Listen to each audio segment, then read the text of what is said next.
बोला के करा से चुसेने छे जी संदीप बाबू बोला के करा से चुसेने छे पहिने छेला बुची अब तू से अन भगेले छे पहिने छेला बुची अब तू से अन भगेले छे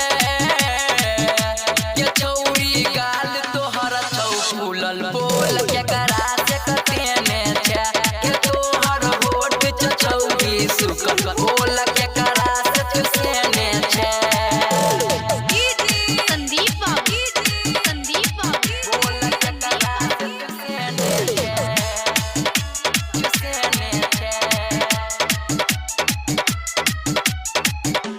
कोना छौरा के फसावा लागे देई के रंग बदल लागे फिगर लागई चौसनी लीवन के लिची के याम बनब लागे लिची के याम बनब लागे गई कोना छौरा के फसावा लागे देई के रंग बदल लागे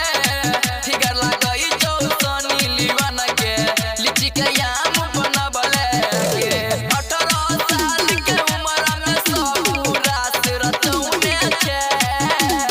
18 साल के उम्र में सब रात रचौने छे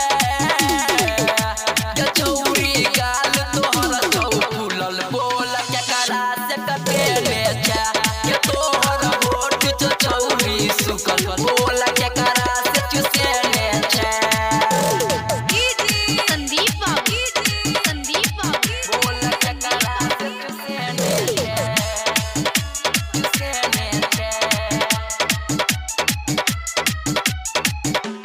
हे गई बरत तोहरा के सूख गे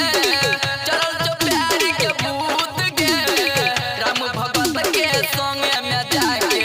खोले चचोल के मुख गे खोले चचोल के मुख गे गई बरत तोहरा के सूख गे चलल जो प्यार के भूत गे राम भगत के संग में जाके खोले चचोल के मुख गे राइटर सरोज सुमित के पूरा पाक बनौने छे